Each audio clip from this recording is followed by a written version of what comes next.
London, 1847. The rain pattered against the window of Sophia Beaufort's bedchamber as her lady's maid fastened the last pearl button of her wedding gown. The ivory silk rustled softly as she turned to examine herself in the looking-glass. At 20 years of age, with chestnut curls framing a heart-shaped face and eyes the color of warm amber, she was indeed a vision in white. Yet the reflection that stared back at her showed no joy, only resignation. "You look beautiful, Miss Sophia," her maid whispered, arranging the delicate veil over her shoulders. "Thank you, Mary," Sophia replied, forcing a smile that did not reach her eyes. "Though I believe you should address me as Your Grace after today." Her father's voice echoed from downstairs. "Sophia, the carriages have arrived." With a deep breath, she gathered her skirts and descended the staircase of Beaufort House, once grand, now showing subtle signs of neglect that only the most discerning eye might notice. Lord Thomas Beaufort awaited at the bottom, his shoulders slightly stooped under the weight of financial ruin that had befallen their once prosperous family. "My dear girl," he said, his voice catching, "you are the image of your mother." "Father, please," Sophia whispered, adjusting her gloves. "Let us not pretend this day is anything but what it is, a transaction." Lord Beaufort's face fell. "Sophia, the Duke of Westmore is a good match, the best match in England. Any young lady would sacrifice herself for his title and fortune," Sophia finished, immediately regretting her sharpness. "Forgive me, father. I know you had no choice." The journey to St. George's Church in Hanover Square passed in silence. Through the carriage window, Sophia watched London's fashionable streets slip by, mansions of cream-coloured stone, iron fences, and carefully manicured gardens. The city bustled with horse-drawn carriages, gentlemen in top hats, and ladies with parasols, all unaware that she was travelling toward a life sentence. The church loomed ahead, its neoclassical facade imposing against the grey spring sky. A crowd had gathered, eager to witness the social event of the season, the marriage of Henry Lancaster, the Duke of Westmore, London's most eligible bachelor, to the daughter of an impoverished viscount. "Courage, my dear," her father whispered as footmen opened the carriage door. Inside the church, hundreds of candles illuminated the solemn space. Sophia clutched her father's arm as they stood at the entrance, the assembled aristocracy of England turning to witness her arrival. At the altar stood a tall figure, broad-shouldered and imposing in formal black attire. As she walked down the aisle on her father's arm, whispers rippled through the congregation. She kept her eyes fixed on the stone floor, unable to look at the man who was to be her husband, a man she had met only twice, both times in the company of lawyers discussing settlements and contracts. When she finally reached the altar and dared to glance up, her breath caught. Henry Lancaster, the 8th Duke of Westmore, was undeniably handsome, devastatingly so, with sharp aristocratic features, raven-black hair, and eyes the color of a winter sea. But it was the coldness in those eyes that made her shiver beneath her gown. "Dearly beloved," the bishop began, his voice echoing through the cavernous church. The ceremony passed in a blur. Sophia spoke her vows mechanically, promising to love and honor a stranger. When the Duke slipped a heavy gold ring onto her finger, his touch was impersonal, as if he were merely signing a document. "I now pronounce you man and wife," the bishop declared finally. "Your Grace, you may kiss your bride." The Duke leaned forward, and for a brief moment his eyes met hers. Something flickered there, not warmth, but perhaps a momentary curiosity. His lips brushed against hers in the lightest of touches, formal and proper, lasting barely a second before he withdrew. The reception at Westmore House was lavish. Crystal chandeliers, mountains of hothouse flowers, and an orchestra playing gentle waltzes. The Duke performed his duties as host with practiced precision, yet barely acknowledged his new wife beyond what propriety demanded. As evening fell and the guests departed, Sophia found herself standing alone in an opulent bedchamber, surrounded by her belongings that had been delivered earlier. A fire crackled in the marble hearth, and the bed, massive and draped in crimson velvet, dominated the room. The door opened, and she turned, heart hammering against her ribs. The Duke entered, still in his formal attire, though he had removed his white gloves. Without preamble, he poured himself a glass of brandy from a crystal decanter. "Your Grace," Sophia said, forcing herself to meet his gaze. I hope our union may grow to be amicable at least." The Duke regarded her silently, his expression unreadable. Then he drained his glass and set it down carefully. "Lady Westmore," he said, using her new title for the first time. His voice was deep and cultured, with the precise diction of a man accustomed to command. "Let us be clear about our arrangement. This marriage fulfills certain obligations for us both. You gain a title and financial security. I satisfy the requirements of my station to take a wife." He moved toward the door, then paused, his hand on the ornate brass handle. "You will spend the wedding night alone, and every night thereafter. I have no interest in a true marriage. Good evening." With that, he was gone, leaving Sophia standing in the middle of the room, her wedding dress suddenly feeling as heavy as the realization that she had married a man whose heart was as cold as the winter outside. Alone in the vast bedchamber, she finally allowed her tears to fall. 3 months had passed since the wedding, and Sophia had quickly learned the rhythms of life as the Duchess of Westmore. Her days were filled with social calls, charity committees, and the management of the Duke's 3 residences: Westmore House in London, the country estate in Hampshire, and the hunting lodge in Scotland. Despite sharing a household, she rarely saw her husband. The Duke rose early and retired late, filling his days with Parliament, his clubs, and business matters. When their paths did cross at dinner or social functions, he was unfailingly polite but distant, treating her more as a particularly efficient housekeeper than a wife. London's summer season was in full swing, and tonight they were to attend Lady Hartington's ball. Sophia sat at her dressing table as her lady's maid arranged her hair in an elegant chignon adorned with pearl pins. "The sapphire necklace, Your Grace?" the maid asked, opening a velvet box containing one of the many Westmore family jewels now at Sophia's disposal. "Yes, thank you, Ellis." Sophia touched the magnificent blue stones that matched her gown of midnight silk.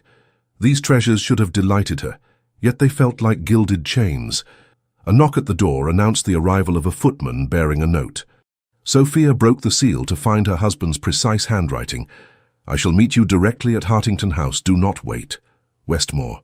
"Will there be a reply, Your Grace?" the footman asked. "No," Sophia said softly. "No reply necessary." Later, as her carriage rolled through Mayfair toward the ball, Sophia steeled herself for another evening of performance, smiling graciously while weathering pitying glances and whispered gossip about her marriage of convenience to London's most desired duke. Hartington House blazed with light. Carriages lined up along the circular drive. As she ascended the marble staircase, Sophia noted the subtle shift in the crowd's reaction. Curtsies a fraction deeper, smiles a touch more ingratiating. Not for her, she knew, but for the title she now carried. "Her Grace, the Duchess of Westmore," the butler announced as she entered the ballroom. The Duke was nowhere to be seen. Sophia made her way through the crowd, exchanging pleasantries and accepting congratulations that still came months after the wedding. "Your Grace," Lady Caroline Blackwood greeted her with a kiss on both cheeks. At 30, the widow was one of the few women in society who treated Sophia with genuine warmth. "You look positively radiant. Marriage clearly agrees with you." Sophia managed a smile. "You're too kind, Lady Caroline." "And where is your illustrious husband this evening?" "He is to meet me here," Sophia replied, scanning the room, "though I confess I do not see him yet." Lady Caroline linked her arm through Sophia's. "Then you must allow me to introduce you to some friends while you wait. Come." As they circulated through the ballroom, Sophia finally spotted her husband across the room, deep in conversation with the Earl of Montclair. Even from a distance, the Duke commanded attention, his tall figure impeccably dressed, his bearing regal without effort. "Ah, there he is," Lady Caroline said, following Sophia's gaze. "Still the most handsome man in London, wouldn't you agree?" "Every unmarried lady is green with envy, my dear." If only they knew, Sophia thought, but merely smiled in response. The orchestra struck up a waltz, and couples began to fill the dance floor. Sophia watched from the sidelines, accepting a glass of champagne from a passing footman. "Your Grace." The deep voice behind her made her start. She turned to find her husband standing there, one eyebrow slightly raised. "I believe this is our dance." Without waiting for her response, he extended his hand. Sophia placed her fingers in his, feeling the unexpected warmth of his touch. He led her onto the floor, placing his other hand at her waist with perfect propriety. "I did not expect you to claim a dance, Your Grace," she said as they began to move with the music. "Appearances must be maintained," he replied, guiding her through a turn with effortless skill. "We have been married 3 months. People would talk if we did not dance at least once." "Heaven forbid there should be talk," Sophia murmured. Something that might have been amusement flickered in his eyes. "You disapprove of society's expectations, Duchess. I merely find it ironic that we must pretend to be a happy couple in public, when in private we are barely acquaintances." The Duke's jaw tightened, but his steps never faltered. "You knew the nature of our arrangement before the wedding." "Did I?" Sophia challenged, emboldened by the privacy afforded by the crowded dance floor. "I knew it was a marriage of convenience, yes, but I did not expect such complete indifference." For a moment, she thought she had gone too far. The Duke's expression darkened, and his grip on her waist tightened imperceptibly. "Indifference is preferable to the alternatives, I assure you," he said finally, his voice low. Before Sophia could ask what he meant, the music ended. The Duke bowed formally, then escorted her from the floor. As they reached the edge of the ballroom, a commotion near the entrance caught their attention. A disheveled man, clearly intoxicated and dressed in the uniform of an army officer, was arguing loudly with the butler. "I tell you I must speak with the Duke," the man insisted, his voice carrying across the ballroom. "It's a matter of life and death." The music faltered, and conversations died as heads turned toward the disturbance. Sophia felt her husband stiffen beside her. "Stay here," he commanded, then strode across the room. As he approached, the officer spotted him. "Westmore, there you are, you heartless bastard." The Duke reached the man and spoke in a low, intense voice that Sophia couldn't hear. Whatever he said only seemed to enrage the officer further. "You think your money and title can wash away what you did," the man shouted. "My brother is dead because of you." Gasps rippled through the assembled guests. The Duke grabbed the officer's arm and forcibly led him from the ballroom, disappearing into a side room. Lady Caroline appeared at Sophia's side.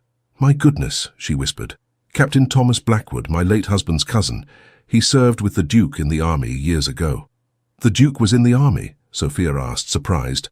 This was news to her. "Oh, yes, before he inherited the title. Quite the hero by all accounts, though he never speaks of it." Lady Caroline's expression grew troubled. "There was some terrible business in India. Richard, my husband, would never discuss the details." Sophia stared at the door through which her husband had disappeared. "What happened in India?" "I don't know precisely, but whatever it was, it changed the Duke profoundly. Richard said that before India, Henry Lancaster was a different man entirely. Warm, idealistic even. The man who returned was—" Lady Caroline hesitated. "Cold," Sophia finished. "Reserved." "Precisely." Lady Caroline squeezed her hand. "My dear, perhaps there is more to your husband than meets the eye." The side door opened, and the Duke emerged alone, his expression composed though a muscle worked in his jaw. He crossed the ballroom, nodding apologetically to their host, before returning to Sophia's side. "We are leaving," he said quietly but firmly. In the carriage, Sophia waited for him to speak, but he stared silently out the window, his profile sharp against the darkness. "Who was that man?" she finally asked. "What did he mean about his brother?" The Duke's gaze remained fixed on the passing streets. "It is not your concern." "I believe it is," Sophia insisted. "I am your wife, if only in name. Whatever affects you affects me as well." He turned to her then, his eyes cold. "You are my wife on paper, Duchess. That gives you no right to my past or my private affairs." "Then what rights do I have in this marriage?" Sophia demanded, her patience finally snapping. "To wear your jewels? To preside over your dinner table? To be paraded before society as proof of your respectability, while you treat me as nothing more than a convenient ornament?" The Duke stared at her, seemingly taken aback by her outburst. For a moment, something like admiration crossed his features. "You have spirit, Duchess. I had not expected that." "There is much about me you have not troubled yourself to learn, Your Grace." The carriage pulled up to Westmore House, ending their conversation. The Duke helped her descend, his touch impersonal once more. In the grand entrance hall, he paused at the foot of the staircase. "Captain Blackwood is a troubled man who blames others for his misfortunes," he said abruptly. pay his accusations no mind. "Is that all you have to say?" Sophia asked. The Duke hesitated, and for a brief moment, Sophia glimpsed something vulnerable in his expression. A crack in the perfect facade. "Good night, Sophia," he said, using her given name for the first time since their wedding day. Then he turned and walked away, leaving her with more questions than answers about the man she had married. Later that night, unable to sleep, Sophia wandered the silent corridors of Westmore House. The ancestral paintings of previous dukes stared down at her, their eyes seeming to follow her progress through the grand gallery. A light beneath a door caught her attention. The Duke's study. She hesitated, then heard the sound of glass breaking from within. Concerned, she knocked lightly. "Go away," came the curt response. Instead, Sophia turned the handle and entered. The study was a masculine space, leather-bound books, heavy furniture, and the scent of tobacco. A fire burned low in the grate. The Duke stood by the window, a glass of whiskey in hand. On the floor lay the shattered remains of another. "I said go away," he repeated without turning. "Are you hurt?" Sophia asked, eyeing the broken glass. "Only my pride," he replied bitterly. "An infrequent but unpleasant experience." She moved to a side table where a decanter and clean glasses stood. Pouring a measure of amber liquid, she approached him cautiously, offering the fresh glass. He accepted it with a raised eyebrow. "Do you make a habit of providing spirits to men in dark moods, Duchess?" "Only to husbands who look as though they need them," she replied. A ghost of a smile touched his lips. He gestured to a leather chair, and after a moment's hesitation, Sophia sat. To her surprise, he took the chair opposite, rather than dismissing her. "Captain Blackwood's brother served under my command in India," he said suddenly. "Lieutenant James Blackwood, a good soldier. He died during a skirmish with rebels in '43. Sophia remained silent, afraid that any response might cause him to withdraw again. "The captain believes I could have prevented his brother's death." The Duke stared into his glass. "Perhaps he is right. Is that why you left the army?" Sophia asked gently. He looked up, surprise evident in his expression. "You know about my military service?" "Very little," she admitted. "Lady Caroline mentioned it tonight. She said you were considered quite heroic." The Duke laughed, a harsh sound without humor. "Heroic? Yes, that's the story told in London drawing rooms.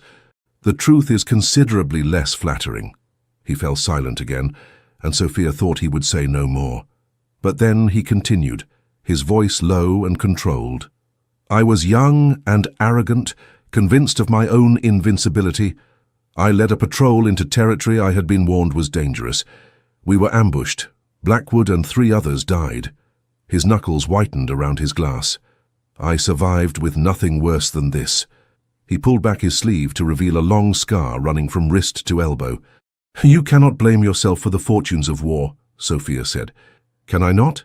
His eyes met hers, intense and troubled. "I was their commanding officer. Their lives were my responsibility. I failed them through pride and recklessness." Understanding dawned on Sophia. "And now you keep everyone at a distance." The Duke stiffened. "I think you presume too much, Duchess." "Do I?" She leaned forward. "You maintain a perfect facade of control and indifference because you fear the consequences of caring too deeply again." He stood abruptly, moving back to the window. "It's late. You should retire." Sophia rose but didn't leave. "The man you were before India, the warm, idealistic man Lady Caroline described, he still exists, doesn't he? Beneath the cold exterior of the Duke of Westmore. That man died in India," he said flatly. "Good night, Duchess." This time Sophia recognized the dismissal for what it was. She moved to the door but paused on the threshold. "I do not believe he died, Your Grace," she said softly. "I believe he is merely lost, and perhaps, someday, he might be found again." She closed the door behind her, leaving the Duke alone with his demons and his whiskey. But as she walked back to her bedchamber, Sophia felt something she had not experienced since her wedding day, a flutter of hope. Behind the Duke's perfect facade lay a wounded man, and in his wounds she had glimpsed something unexpected, his humanity. Autumn came to London in a blaze of gold and crimson. The fashionable families began to depart for their country estates, and Sophia assumed she and the Duke would soon follow suit. To her surprise, he announced one morning over breakfast, a meal they now occasionally shared in silence, that he would be travelling to Hampshire alone. "You prefer to remain in town?" he asked, not looking up from his correspondence. "I had assumed we would journey to Westmore Park together," Sophia replied carefully. The Duke set down his letter, his expression unreadable. "I have business matters to attend to that would bore you excessively. It seemed kinder to spare you the tedium." "I see." Sophia sipped her tea, hiding her disappointment. Since the night in his study 3 weeks prior, there had been subtle shifts in their relationship. Not exactly warmth, but perhaps a lessening of coldness. They occasionally exchanged more than perfunctory conversation at dinner, and twice he had escorted her to the theatre, sitting beside her in the Westmore box without obvious reluctance. "Unless," he said suddenly, "you particularly wish to come." Sophia looked up, startled by the unexpected concession. "I would like to see Westmore Park. I've heard it's quite beautiful." Something that might have been satisfaction crossed his features. "Very well. We shall leave on Tuesday." The journey to Hampshire took most of a day, their carriage passing through increasingly rural landscapes as London receded behind them. Seated opposite her husband, Sophia watched the countryside unfold, rolling hills dotted with sheep, villages clustered around church spires, forests beginning to shed their summer greenery. "The estate has been in my family for 10 generations, the Duke said unexpectedly, breaking a silence that had lasted nearly an hour. Sophia turned from the window. "It must hold many memories for you." "Indeed." His expression softened slightly. "I spent most of my childhood there. London never felt like home in the same way." "And yet you spend the majority of your time in the city," Sophia observed. "Duty requires it." He straightened his cuffs, a gesture she had come to recognize as a sign of discomfort. "The business of the dukedom does not manage itself. Surely you could delegate some responsibilities." "Perhaps." He regarded her with newfound curiosity. "And what of you, Duchess? Do you prefer town or country?" The question, a personal one rather than practical, surprised her. "The country, I think. Beaufort Manor was modest compared to your estates, but I loved its gardens and the surrounding woods. As a girl, I would spend hours reading beneath an old oak tree by the stream." "You enjoy reading?" he asked, as if this were a novel concept. Sophia couldn't help but smile. "Is that so surprising? Women are permitted intellectual pursuits these days, Your Grace, even in the confines of marriage." To her astonishment, he returned her smile, a brief upturning of lips that transformed his stern features. "Forgive me. I did not mean to imply otherwise. What do you read?" "History, primarily. Poetry. Some novels, though my father considered them frivolous. The library at Westmore Park is extensive," he said. "You may find it to your liking." It was the closest thing to a personal kindness he had offered, and Sophia felt an unexpected warmth spread through her chest. "Thank you. I look forward to exploring it." Westmore Park appeared on the horizon as evening approached, a grand Palladian mansion of honey-colored stone, its windows catching the last golden rays of sunset. Formal gardens stretched before it, and beyond them a lake reflected the fading sky. "It's beautiful," Sophia whispered as the carriage rolled up the elm-lined drive. The Duke glanced at her, seemingly pleased by her reaction. "Wait until you see it in morning light." The household staff, at least 30 strong, lined up to greet them, headed by Mr. Phillips, the butler, and Mrs. Winters, the housekeeper. They welcomed Sophia with genuine warmth, and she realized with some surprise that her arrival as the new Duchess had been anticipated with excitement rather than trepidation. "We've prepared the Duchess suite, Your Grace," Mrs. Winters told her as they climbed the grand staircase. "It has the finest views of the estate." The suite was magnificent. A sitting room, bedchamber, and dressing room decorated in shades of blue and gold. Fresh flowers filled crystal vases, and a fire crackled invitingly in the marble fireplace. "This was my mother's favorite room," the Duke said from the doorway, startling Sophia, who had not realized he had followed them. "It's lovely," she replied, running her fingers over the delicate silk brocade of a chair. "I'm honored to use it." Mrs. Winters excused herself, leaving them alone. For a moment, neither spoke. Then the Duke cleared his throat. "I thought perhaps, that is, if you are not too fatigued from the journey, you might join me for dinner in an hour." The hesitation in his voice, so unlike his usual commanding tone, touched something in Sophia. "I would like that very much." He nodded, something like relief crossing his features. "Until then, Duchess." Dinner was served in the smaller of the estate's 2 dining rooms, a room that could still comfortably seat 20, but felt almost intimate with just the 2 of them. The Duke, to Sophia's surprise, proved to be an attentive host, inquiring if the food met her approval and keeping their glasses filled with excellent wine. "Tell me about your childhood here," Sophia said, as they finished the main course. The Duke seemed taken aback by her interest, but after a moment began to speak. He told her of summers spent swimming in the lake, of learning to ride in the estate's paddocks, of hiding from his tutors in the maze of hedges beyond the rose garden.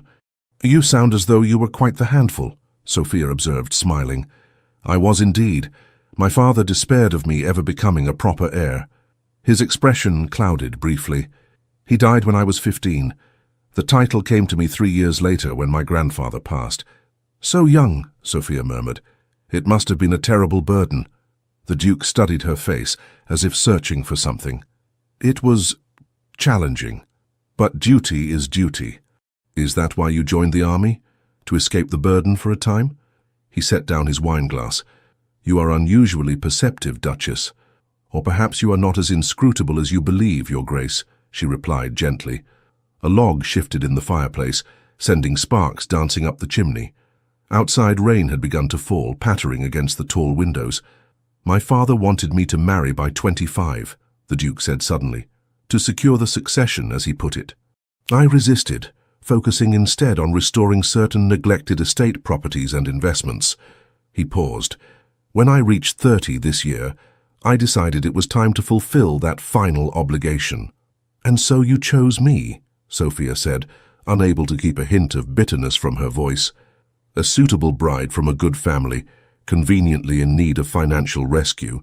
I chose you because when we were introduced at Lady Melbourne's ball last winter, you were the only young woman who did not simper or flatter." His admission was unexpected. "You spoke intelligently about the exhibition at the Royal Academy. You showed no interest in my title or fortune. I found it refreshing." Sophia stared at him. "I had no idea you even remembered that conversation." "I remember more than you might think, Sophia." The use of her given name, spoken softly in the firelit room, created an intimacy that made her heart beat faster. For the first time, she allowed herself to truly look at him, not as the cold, distant Duke, but as a man. His strong features, the intensity of his grey eyes, the way his dark hair curled slightly at his temples. "Why did you tell me I would spend our wedding night alone?" she asked, the wine perhaps making her bolder than she would otherwise have been. "Was I so unappealing?" The Duke's expression darkened. "You misunderstand. It was never a matter of appeal." "Then what was it?" He stood abruptly, moving to the window to watch the rain. "I told you from the beginning, ours is a marriage of convenience. Nothing more." "You said that, yes, but you never explained why." Sophia rose as well, approaching him cautiously. "Most men in your position would at least desire an heir." "I have a cousin who can inherit if necessary," he said stiffly. "That doesn't answer my question." He turned to face her, his expression guarded. "What would you have me say, Sophia? That I am incapable of the kind of emotional attachment that should exist between husband and wife? That I learned in India that caring deeply only leads to devastation? That I chose a marriage in name only because it seemed the kindest option for us both?" The raw honesty of his words stunned her. "Henry," she said, using his given name for the first time. "Not all attachments end in pain. In my experience, they do." His voice was low, almost a whisper. "I would not subject anyone to what I have become." "And what is that?" she asked gently. His laugh was bitter. "A man half alive, going through the motions of existence without truly living." Sophia reached out, hesitantly placing her hand on his arm. "Yet I see a man who cares deeply about his estates, his tenants, his responsibilities. A man troubled by the deaths of soldiers under his command years after the fact. Those are not the actions of someone half alive." He looked down at her hand on his sleeve, then slowly covered it with his own. The touch sent a shiver through her. "You have an unusual way of seeing things, Duchess," he said, his voice rough with emotion. "Perhaps I simply see you more clearly than you see yourself." For a moment, they stood there, connected by that simple touch, the rain drumming against the windows and the fire crackling in the grate. Then the Duke stepped back, breaking the contact. "It grows late," he said, his voice once again controlled. "I have taken enough of your evening." Sophia felt the loss of the moment keenly, but nodded. "Thank you for dinner, Henry, and for sharing your memories of this place." He escorted her to the base of the grand staircase, where they would part ways to their separate chambers. "Good night, Sophia." "Good night, Henry," she replied, then gathered her courage. "Perhaps tomorrow you might show me the grounds, if the weather clears, of course." He looked surprised, then pleased. "I would like that." As she climbed the stairs to her suite, Sophia felt a cautious hope taking root. Something had shifted between them tonight, a crack in the wall he had built around himself. It wasn't love, not yet, but it was a beginning. The next day dawned clear and bright, the rain having washed the world clean. True to his word, the Duke, Henry, as she was beginning to think of him, suggested a tour of the estate after breakfast. They spent the morning exploring the formal gardens, the glass houses filled with exotic plants, and the stables where magnificent horses whickered softly in their stalls. "Do you ride?" Henry asked as they admired a dappled grey mare. "I do, though not as well as I would like," Sophia admitted. "We sold our horses when my father's finances became strained." "Then you must ride here," he said decisively. "This is Artemis. She has a gentle temperament, but spirit enough to be interesting. She would suit you, I think." The casual confidence with which he matched her to the horse touched Sophia. "You seem very certain of my abilities, considering you've never seen me ride." "I am a good judge of character, in horses and in people." His lips quirked in what was almost a smile. "Tomorrow, perhaps?" "I would like that very much." They continued their tour, walking down to the lake where swans glided across the still water. The October sun was warm on their faces, belying the approach of winter. "I spent hours here as a boy," Henry said, skipping a stone across the water with practiced ease. "My mother would bring a book and read while I fished or sailed my toy boats." "You were close to her?" Sophia asked, noticing how his expression softened when speaking of his mother. "Very. She died when I was 12. Consumption." He skipped another stone, watching it bounce 4 times before sinking. "My father withdrew into himself afterward. We were never close again." "I'm sorry," Sophia said quietly. "My mother died when I was 8. An influenza epidemic." Henry turned to her, his eyes reflecting genuine sympathy. "Then you understand." "Yes," she smiled sadly. "I do." He offered her his arm as they walked back toward the house, a gentlemanly gesture that felt significant in its normalcy. As they strolled through the woods, comfortable silence between them, Sophia realized that for the first time since their wedding, she felt like a true wife rather than an ornamental accessory. The days at Westmore Park fell into a pleasant rhythm. Mornings were spent riding, Henry patiently helping Sophia regain her confidence in the saddle. Afternoons found her in the magnificent library, losing herself in rare volumes, while occasionally glancing up to find her husband working at a desk nearby, attending to estate business. In the evenings they dined together, their conversations gradually becoming more personal, more meaningful. One afternoon, a week into their stay, Sophia was reading in the library when Henry entered, his expression troubled. "Is something wrong?" she asked, setting aside her book. "The tenant farmer has fallen ill," he explained. "His wife sent word asking if I might call. Apparently the local physician is away." "Of course you must go," Sophia said, rising. "Would you like me to accompany you? I have some knowledge of herbal remedies my mother taught me." Henry looked surprised by her offer. "It may be unpleasant. These are simple accommodations, not what you're accustomed to." "I'm hardly as delicate as you seem to believe," Sophia replied with a smile. "Besides, isn't it a duchess's duty to show concern for those under her care?" Something like admiration flickered in his eyes. "Indeed it is. Very well. I'll have the carriage brought around." The tenant's cottage lay at the edge of the estate, a modest structure with a thatched roof and small garden. Smoke curled from the chimney as their carriage approached. Henry helped Sophia descend, his hand lingering on hers a moment longer than necessary. A worried-looking woman greeted them at the door, curtsying deeply. "Your Grace, and her Grace too. Oh, you're too kind to come." "Mrs. Collins," Henry said warmly. "This is my wife, the Duchess. How is Robert faring?" "Poorly, Your Grace. The fever won't break, and his breathing's troubled." She led them inside to a small bedchamber, where a man lay beneath several blankets, his face flushed and sweating. Sophia approached without hesitation, placing a gentle hand on the farmer's forehead. "How long has he been this way?" "3 days, Your Grace," Mrs. Collins replied. "Started with a chill after he was caught in that downpour last week." Henry stood back, watching as Sophia questioned the woman about symptoms and treatments tried thus far. To his evident surprise, she then rolled up her sleeves and set to work, requesting hot water, clean cloths, and various items from the kitchen garden. "Pneumonia, I suspect," she told Henry quietly as Mrs. Collins hurried to fulfill her requests. "My mother treated many such cases among our tenants." For the next hour, Sophia worked steadily, preparing a mustard plaster for the man's chest, brewing a tea of thyme and honey for his throat, and showing Mrs. Collins how to position him to ease his labored breathing. "The fever should break by morning if we're fortunate," she explained to the grateful woman. "Continue with the tea every few hours. I'll send more herbs from the house and the physician will call when he returns." As they walked back to the carriage, Henry studied her with new eyes. "You never mentioned your medical knowledge." Sophia shrugged lightly. "You never asked about my interests or abilities." "A fair rebuke," he acknowledged. "You were remarkable in there. Most ladies of your station would have merely offered sympathy from a safe distance."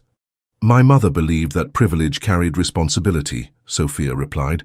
"She taught me that true nobility lies in service to others, not in titles or wealth." Henry helped her into the carriage, then sat beside her rather than opposite. "A small but significant change. Your mother sounds like a wise woman. I think she would be proud of the daughter she raised." The compliment, sincerely offered, warmed Sophia more than she cared to admit. "Thank you." As the carriage rolled back toward the house, the autumn sunset painting the landscape in gold and amber, Henry's hand found hers on the seat between them. He did not speak, nor did she, but his fingers entwined with hers in a gesture more intimate than any words. That night at dinner, something had changed between them. The invisible wall that had separated them for months seemed to have developed significant cracks. Henry spoke more freely, even laughing at Sophia's gentle teasing about his competitive nature when they had played chess the previous evening. As they finished dessert, he surprised her with a question. "Would you play something on the pianoforte? Phillips mentioned you were practicing in the music room yesterday." Sophia felt her cheeks warm. "I'm rather out of practice, I'm afraid. We had to sell our instrument some years ago." "I would like to hear you play nonetheless," he said, his voice gentle. "Please." In the drawing room, Sophia seated herself at the magnificent pianoforte.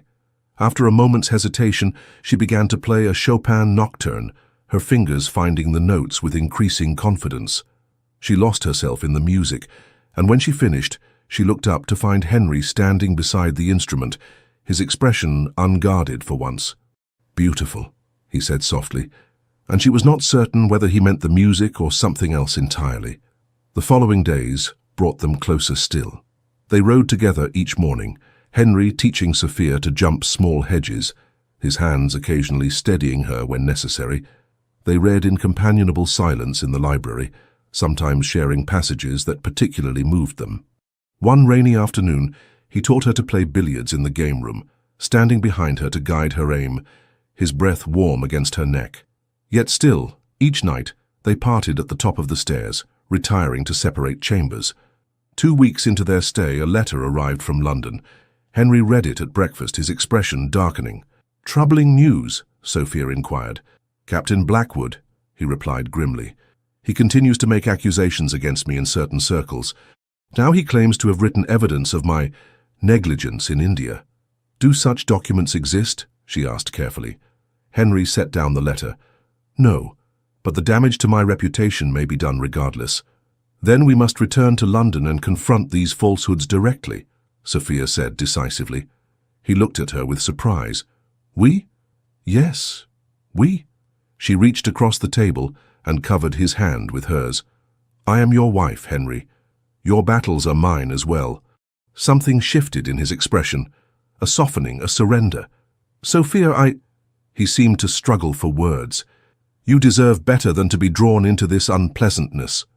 "I deserve to stand beside my husband," she replied firmly, "especially when he is unjustly accused." He turned his hand beneath hers, clasping her fingers. "Very well. We shall return to London tomorrow." That evening, Sophia sat at her dressing table as Ellis brushed out her hair for the night. A knock at the door surprised them both. "Enter," Sophia called. The door opened to reveal Henry, still dressed though he had removed his cravat. "Forgive the intrusion," he said, his eyes meeting Sophia's in the mirror. "Might I have a word with you? Alone?" Ellis curtsied and departed discreetly. Henry remained by the door, seemingly uncertain, a stark contrast to his usual confident bearing. "Is something wrong?" Sophia asked, turning on her stool to face him. "No." He took a step into the room. "That is, I wanted to thank you." "For what?" "For your support regarding Blackwood, for your compassion toward the tenants, for—" He hesitated. "For seeing in me something worth believing in, when I had long ago stopped believing in myself." Sophia stood, her heart pounding. "Henry, please let me finish." He moved closer. "I have treated you abominably these past months. I married you for convenience and denied you the respect, the consideration, the affection a wife deserves." "You were honest about your intentions from the beginning," Sophia said softly. "Honest, perhaps, but wrong." His voice was rough with emotion. "I told myself I was protecting you by keeping my distance. In truth, I was protecting myself from the possibility of caring too deeply and being wounded again." He took another step toward her, close enough now that she could see the flecks of silver in his grey eyes. "These weeks at Westmore Park have shown me what a fool I've been," he continued. "You are extraordinary, Sophia, intelligent, compassionate, strong. I find myself captivated by you." Sophia's breath caught. "Henry, what are you saying?" "I'm saying that I no longer wish for a marriage in name only." He reached out, tentatively touching her cheek. "I'm saying that I want a true marriage, in every sense, if you would consider it." "Consider it?" Sophia echoed, hardly daring to believe what she was hearing. "I understand if you cannot forgive my coldness," he said quickly. "If you prefer to maintain our current arrangement." Sophia silenced him by placing her fingers against his lips. "Henry," she whispered, "I have wanted a true marriage since the day we wed." His eyes darkened with emotion. Slowly, giving her every chance to withdraw, he lowered his head and kissed her. Unlike the brief, formal touch of their wedding day, this kiss was tender, questioning, then increasingly passionate as Sophia responded, her arms winding around his neck. When they finally drew apart, both breathless, Henry rested his forehead against hers. "Stay with me tonight," he murmured. "Not because duty demands it, but because we both desire it." "Yes," Sophia answered simply, and took his hand. London in November was a different city than the one they had left, shrouded in fog, the streets glistening with rain, the social season in abeyance as Parliament sat. Westmore House, however, felt different to Sophia. No longer a gilded cage, but a home, warmed by the remarkable change in her relationship with Henry. They had returned as true husband and wife in every sense, their newfound intimacy transforming both their private and public lives. Henry still attended to his duties in the House of Lords and his business affairs, but now he consulted Sophia on matters of importance, valuing her perspective. She, in turn, had begun to take a more active role as Duchess, championing causes close to her heart, particularly the improvement of conditions for women and children in London's poorest parishes. The matter of Captain Blackwood, however, remained a shadow over their happiness. The day after their return, Henry had received a formal demand from the captain's solicitors, requesting a substantial payment to prevent the publication of certain documents relating to the incident at Jaunpur. "This is nothing short of blackmail," Sophia declared, reading the letter over Henry's shoulder in his study. "Indeed." Henry's jaw tightened. "Yet if he truly possesses such documents, however fabricated they might be, the damage to my reputation could be considerable." "Do you believe he has them?" Henry sighed, running a hand through his hair. "It's possible. There was an inquiry after the ambush. Statements were taken from surviving officers. If Blackwood obtained copies and is willing to present them selectively, out of context, then we must face this directly," Sophia said firmly. "Invite him here." Henry looked at her in surprise. "Here? To our home?" "Yes."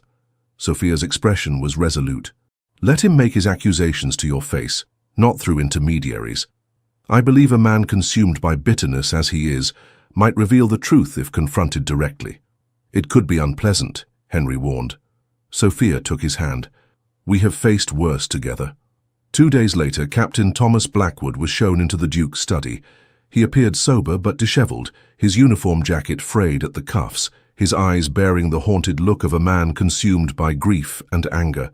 He seemed startled to find Sophia present, seated beside Henry behind the massive oak desk. "Your Grace," he said stiffly, bowing to Henry before acknowledging Sophia with a cursory nod. "I was not expecting an audience."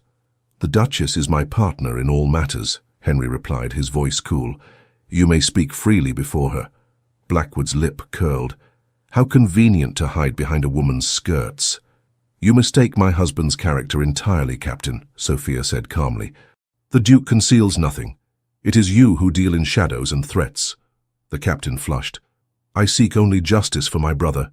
"By attempting to extort money from his Grace," Sophia challenged. "That is not justice, sir. That is vengeance." "Enough," Henry said quietly. "Captain Blackwood, you claim to possess documents regarding Jaunpur. I would see them." The captain reached into his coat and withdrew a folded sheaf of papers. "Here, copies of the inquiry statements, including your own admission that you dismissed intelligence reports of rebel activity in the area." Henry took the documents, scanning them quickly. His expression remained impassive, but Sophia, who had come to know him so well, detected the slight tightening around his eyes that indicated distress. "These are selectively copied," he said finally. "You've omitted key portions of the testimony." "I've included what matters," Blackwood retorted. "You knew the danger and led those men into it regardless. My brother trusted you." Henry set the papers down carefully. "Yes, he did, as did every man under my command, and I have carried the weight of their deaths every day since." The raw honesty in his voice seemed to catch Blackwood off guard. For a moment his hostile expression faltered. "Captain," Sophia interjected gently, "may I ask how old you were when your brother died?" The question seemed to surprise him. 17, Your Grace." "And he was your only family?" Blackwood swallowed hard. "Our parents died when we were boys. James raised me. Gave up his own opportunities to ensure I received an education, a commission." "He sounds like an honorable man," Sophia said. "The best of men," Blackwood agreed, his voice rough with emotion. "And he died face down in the mud because of him." He jabbed a finger toward Henry. Henry stood slowly. "James Blackwood was indeed an honorable man, the finest officer under my command. When the ambush began, he could have retreated to safety. Instead, he stayed to help the wounded. His last act was to drag Private Collins to cover, saving the boy's life at the cost of his own." The captain stared at him. "How do you know this?" The official report details the facts of the ambush," Henry interrupted. "It does not speak to the courage of the men who died there. I know what your brother did because I was there, Captain. I saw his bravery with my own eyes." He moved to a cabinet, unlocked it and withdrew a small wooden box. From it he removed a medal on a faded ribbon. "This was awarded to Lieutenant Blackwood posthumously. The notification was sent to your regiment, but you had already resigned your commission by then." He held it out. "It belongs to you now as his family." Blackwood made no move to take it. "A medal doesn't bring him back." "No," Henry agreed quietly. "Nothing can do that. I cannot change what happened at Jaunpur, Captain. I can only acknowledge my responsibility and try to live a life worthy of the men who died under my command, including my brother, especially your brother." Henry placed the medal on the desk between them. "You have every right to hate me, but using your brother's memory as a weapon dishonors him and the sacrifice he made." For a long moment, Blackwood stood motionless. Then, with a trembling hand, he reached for the medal, his fingers closing around it. "He wrote to me about you," he said finally, his voice barely audible. "Said you were different from other officers, that you cared for your men." He looked up, his eyes wet. "I couldn't reconcile that with what happened." "Grief often seeks a target," Sophia said gently. "It's easier to blame than to accept the senselessness of loss." Blackwood nodded slowly, then straightened his shoulders. "The documents," he said, gesturing to the papers on the desk. "They're the only copies. I never intended to publish them, not really. I needed someone to acknowledge what happened, what was lost." Henry extended his hand. "Lieutenant James Blackwood will not be forgotten, Captain. You have my word on that." After a moment's hesitation, Blackwood took the offered hand. "Thank you, Your Grace." He turned to Sophia. And you, Your Grace, for your understanding." When the captain had gone, Sophia moved to Henry's side. He stood by the window, looking out at the grey London sky, his expression pensive. "Are you all right?" she asked softly. He turned to her, his eyes filled with a mixture of relief and lingering sadness. "Thanks to you, I believe I am." He took her hands in his. "You were right to confront him directly. How did you know it would work?" "Because I've come to know you," Sophia replied simply. "The real you, beneath the Duke's facade. And I believed that if Captain Blackwood saw that man, the man his brother trusted, he might find the peace he seeks." Henry drew her into his arms, holding her close.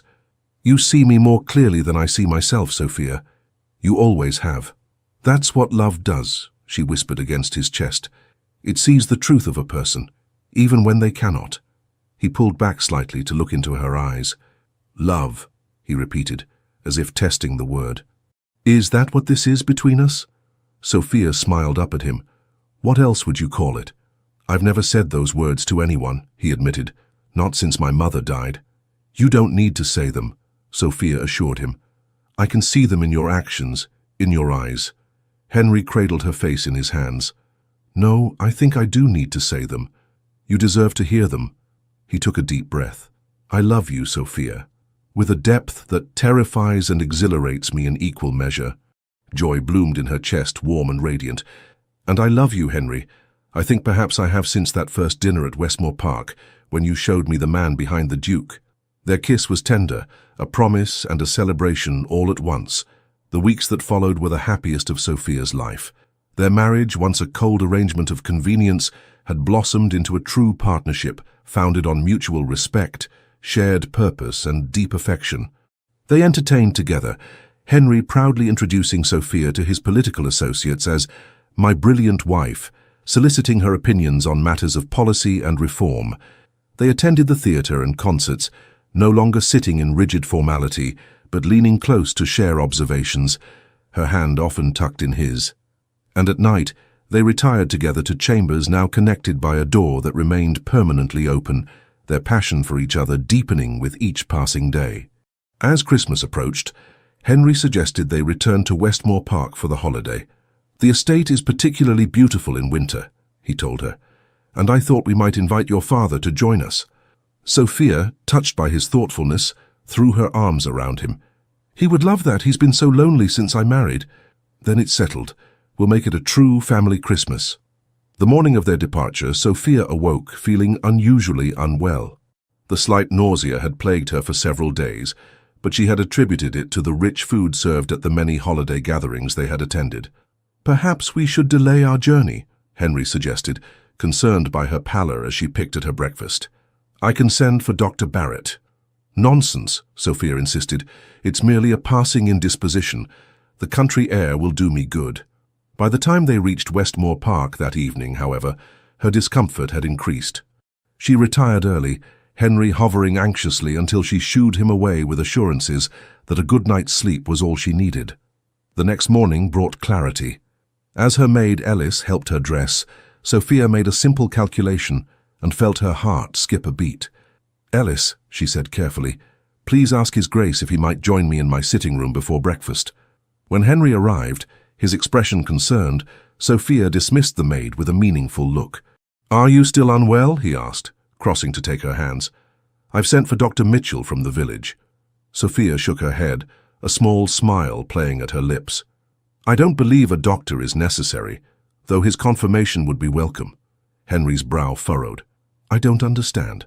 She guided his hand to rest against her still flat stomach. "I believe, Your Grace, that the Westmore succession is now assured."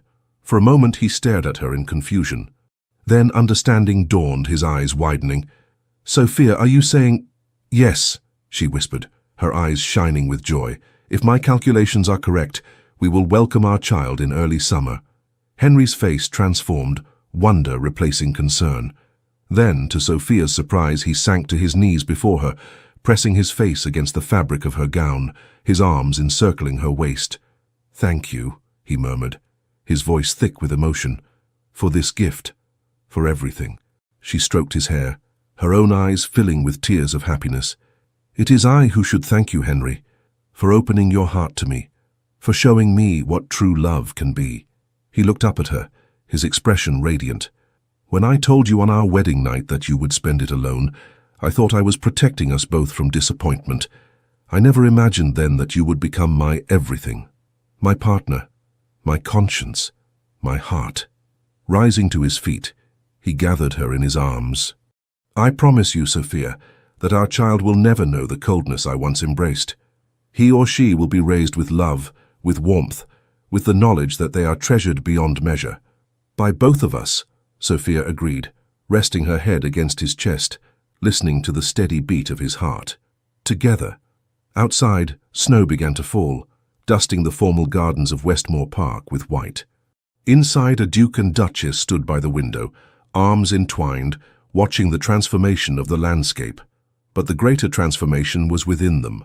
Two wounded souls who had found in each other not just healing, but joy.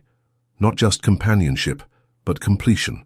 The most desired duke in London had indeed told his bride she would spend their wedding night alone.